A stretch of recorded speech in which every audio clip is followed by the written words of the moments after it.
الكبدة، هل الكبدة مفيدة جدا ومن كتر ما هي مفيدة لازم اكل منها كل يوم او يوم ويوم؟ الكبدة مفيدة لكن مش لدرجة ان انا هتاكل منها كل يوم. الكبدة فيها حديد وعناصر غذائية مهمة جدا، لكن كمان فيها فيتامين أ اللي بيعتبر من مشوهات الأجنة. كبدة الفراخ أخف كتير من كبدة العجول أو الضاني أو الجملي، وآكل منها براحتي. الكبدة الفراخ هي مصدر حيواني للفيتامين A، وينطبق عليها اللي ينطبق على كبدة العجول والضأن والجمال. مش هتفرق الكبدة إذا كانت مستوية أو رو أو نص سوا أو فيها، لا بتفرق كتير. الكبدة لما بتستوي بيتكسر جزء كبير من فيتامين أ اللي بيتأثر بالحرارة، بيتكسر حوالي 30% منه.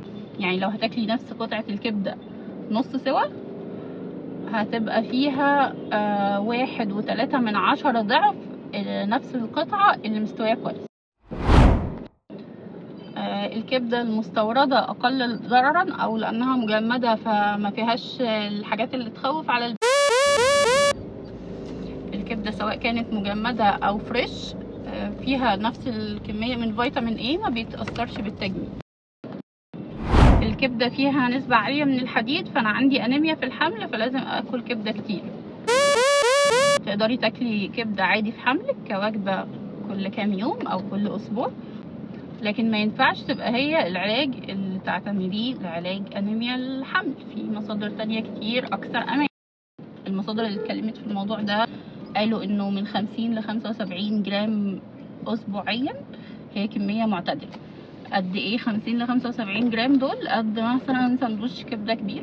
لو هتاخدي كل أسبوع سندوتش كبدة تمام. لو مكعبات من 5 ل 6 قطع صغننة.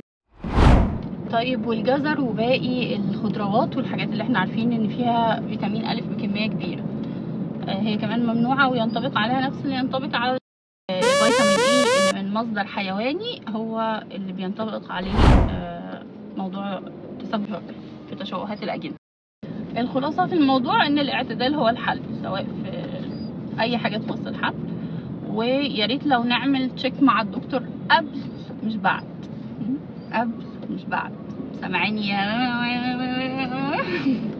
الجماعه الحلوين اللي بيجيبوا لي شلل اطفال لما يقولوا لي بعد المصيبه دكتور انا عملت كذا؟ ايه طب ليه ما قلتليش انا هعمل كذا؟ يعني نلحق البلا قبل وقوعه. ليه يا ريت يعني لما يبقى هافف عليكي تعملي حاجه جديده ومش متاكده اذا كانت امان ولا مش امان، تسالي قبل، مش تعمليها الاول بعدين تسالي بعد. اتفقنا؟